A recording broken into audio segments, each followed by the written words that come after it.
پاکستان کو لے کے جا رہے ہیں عالمی عدالت میں, آپ اس ملک کو گھسیٹ رہے ہیں عالمی عدالت میں. آپ کو شرم نہ آئی؟ آپ نے جرم کیا تو سزا تو بھگتنی ہوگی. آج تھوڑا دکھی بھی ہوں کہ کوئی اپنی سیاست کی خاطر اتنا گھنونا, اتنا مکروہ اور اتنا پلید کام بھی کر سکتا ہے, میرے وہم و گمان میں نہیں تھا. چیئرمین تحریک انصاف کا عالمی عدالت میں جانے کا اعلان, اس کا مطلب کیا ہے؟ اس کا مطلب یہ ہے کہ آپ پاکستان کے خلاف عالمی عدالت میں جا رہے ہیں. آپ اس ملک کے خلاف, اس ملک کے خداداد کے خلاف, اس ارض پاک کے خلاف آپ عالمی عدالت میں جا رہے ہیں. آپ ریاست کے خلاف عالمی عدالت میں جا رہے ہیں. اس کی کسر رہ گئی تھی کہ آپ نے 9 مئی کے واقعات کیے ملک دشمنوں کو خوش کرنے کے لیے, دفاعی تنصیبات کو, شہداء کی یادگاروں کو نشانہ بنایا, اور اپنے ہی ملک میں اپنی ہی دفاع کے لیے جو ادارہ کھڑا ہے اس پر حملے کیے. اب آپ پاکستان کے خلاف عالمی عدالتوں میں جانے کا اعلان کر رہے ہیں, اور یہ میں نے وکیل کا نام میں نے بڑی تمہید باندھی. میں نے بتایا کہ جیفری رابرٹسن کو وکیل کیا گیا ہے. جیفری رابرٹسن کا بھی میں مکروہ چہرہ آپ کے سامنے رکھتا ہوں, اور میں آج تھوڑا دکھی بھی ہوں کہ کوئی اپنی سیاست کی خاطر اتنا گھنونا, اتنا مکروہ اور اتنا پلید کام بھی کر سکتا ہے, میرے وہم و گمان میں نہیں تھا. آج بطور مسلمان اگر میں چپ رہتا تو میرا ضمیر ساری زندگی مجھے ملامت کرتا کہ ایک سیاسی جماعت جس نے پہلے ملک میں حملے کیے, اپنے ہی دفاعی تنصیبات پہ, اپنے ہی شہداء کی یادگاروں کو مسمار کیا, اور دشمن خوش ہوئے, دشمنوں نے وی لاگ کیے, دشمنوں نے ٹی وی شوز میں کہا ہمیں بڑا سوٹ کرتا ہے یہ عمران نیازی, کیونکہ یہ پاکستان کا نقصان کرتا ہے, ہمارا فائدہ کرتا ہے. وہاں تک بات تھی. آج تمام حدیں پار ہو گئی ہیں.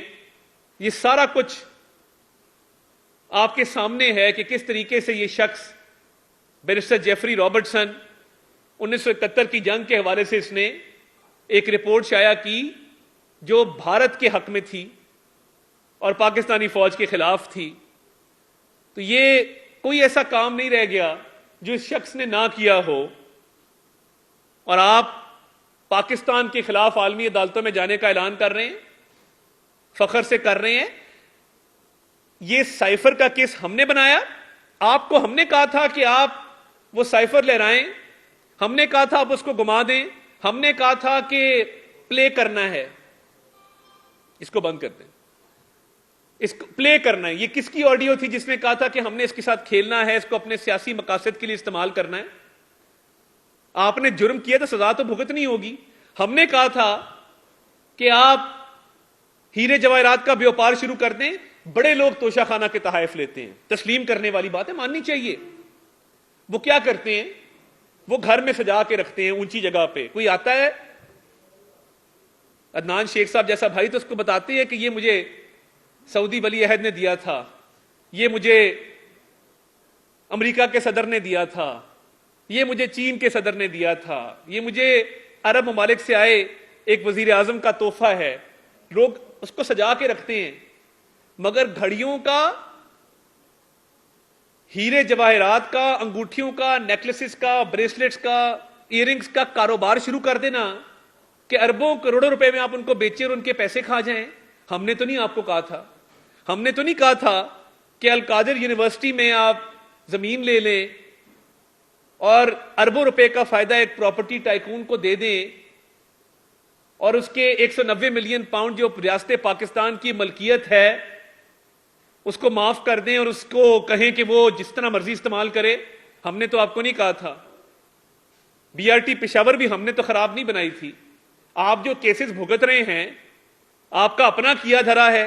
آپ جو کیسز بھگت رہے ہیں یہ آپ نے ہی حرکتیں کی ہیں. اب کوئی کہے کہ 9 مئی کی جو حرکات ہیں آپ کا اپنا بھانجا ملوث, آپ کی بہنیں ملوث, آپ کا پورا کنبہ ملوث, آپ کے پارٹی کے تمام لوگ اس میں ملوث. اب کہہ دیں 9 مئی ہم نے نہیں کیا تھا. توشہ خانہ کی چوری ڈکیتی جو اربوں روپے میں ہے, القادر کی چوری ڈکیتی جو اربوں روپے میں ہے, 9 مئی کے ملک دشمن اقدامات جو آپ خود آپ کی نگرانی میں ہوئے, سائفر کی سازش جو پہلے کا سائفر بعد میں کہا باجوہ, کوئی اتنی جلدی بھی یو ٹرن لیتا ہے؟ اور وہ سائفر کی سازش، سارا اقبالی بیان آ گیا اعظم خان کا، یہ آپ کی اپنی کی ہوئی حرکتیں ہیں، آپ کے اپنے جرائم ہیں، اور آپ اب پاکستان کو لے کے جا رہے ہیں عالمی عدالت میں، آپ اس ملک کو گھسیٹ رہے ہیں عالمی عدالت میں، آپ کو شرم نہ آئی؟ اور وکیل کس کو کیا؟ میں تو اتنا، میرے سے تو الفاظ ادا نہیں ہو رہے، میں کبھی ایسے اتنا جذباتی نہیں ہوتا۔ اب کوئی کسر نہیں رہ گی، جب بارڈر کے اس پار سے نا ٹی وی شوز پہ لوگ بیٹھ کے کہتے ہیں نا ہمیں عمران خان بڑا سوٹ کرتا ہے کیونکہ وہ پاکستان کا نقصان کرتا ہے، ہماری فیور کرتا ہے۔ 9 مئی کے بعد انہوں نے یہ کئی دفعہ بات کی، وہ اب سمجھ آتی ہے۔ اور آپ کا کیا لنک ہے؟ جو گولڈ سمتھ صاحب کے رشتہ دار ہیں، ان کے بھی تانے بانے جیفری رابرٹسن کے وہیں جا کے ملتے ہیں، اور آپ اپنے آپ کو ریاست مدینہ کا دعوے دار کہتے ہیں، مسلم امہ کا لیڈر کہتے ہیں، اور یہ تانے بانے گولڈ سمتھ کے اور یہ جیفری رابرٹسن ایک ہی جگہ ملتے ہیں۔ اور یہ اسرائیل کی ریاست کے حق میں جو چیزیں لکھی گئی ہیں جیفری رابرٹسن کے حوالے سے، آپ کو تو اس کو وکیل نہیں کرنا چاہیے تھا۔ یہی وجہ ہے کہ جب میئر لندن کا انتخاب ہوتا ہے تو آپ صادق خان کے ساتھ نہیں کھڑے ہو، آپ زیک گولڈ سمتھ کی کیمپین چلاتے ہیں، جا کے جیل جائیں آپ اپنے جرائم کی وجہ سے، اور عالمی عدالت میں پاکستان کو لے کے جائیں۔ کیوں؟ آپ شہداء کی یادگاروں کو مسمار کریں، اپنی دفاعی تنصیبات پہ حملے کریں، اپنی ہی ملک میں آگ لگائیں، اپنے ہی لوگوں کو ماریں، اور اس کے بعد ایک گستاخ ملون کے وکیل کو وکیل کر لیں اور کہیں میں پاکستان کو عالمی عدالت میں لے کے جا رہا ہوں۔ غیرت نہیں جاگی، اخلاقیات نہیں جاگی، اسلام نہیں جاگا، جس کا ہر وقت درس دیتے ہیں جو لوگ آپ کے کان میں آ کے کہتے ہیں اسلامی ٹچ دے دیں۔ یہ ہے آپ کا اسلامی ٹچ؟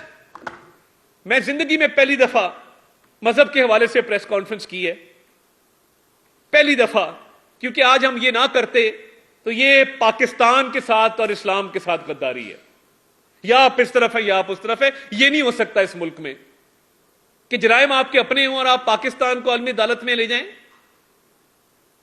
ایک ایسے شخص کو وکیل کریں جو پاکستانی فوج کے خلاف پبلیکیشنز کرتا ہو، جو حضرت عیسیٰ کی گستاخی ہو تو ان کا وکیل بن جائے، جو نبی کریم صلی اللہ علیہ وسلم کی اور اسلام کی گستاخی ہو تو اس کا وکیل بن جائے، گستاخ رسول کو گھر میں پناہ دے دے، مسلم ممالک کے خلاف پوری کیمپینیں چلاتا ہو اور اسلام دشمنوں کو پورا سپورٹ کرتا ہو، چوری کرنی توشہ خانہ میں، زمینیں لینی القادر میں، کرپشن کرنی انتہا کی، اور اس کے بعد پاکستان کو عالمی عدالت میں لے جانا اور ایک گستاخ کے وکیل کو وکیل کر لینا۔ شاباش، ویل ڈن، بہت اچھا کھیلا آپ نے، بڑا اچھا اسلامی ٹچ دیا ہے۔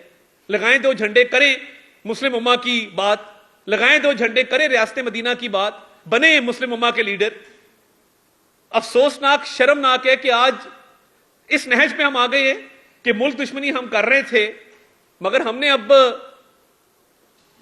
اسلام دشمنی شروع کر دی ہے، اور ان لوگوں کو ہم اب اپنی حمایت کے لیے کھڑا کر رہے ہیں جو اسلام دشمن بھی ہیں، ملک دشمن بھی ہیں، جن کے نظریات، جن کے افکار کھل کے سامنے آ چکے ہیں۔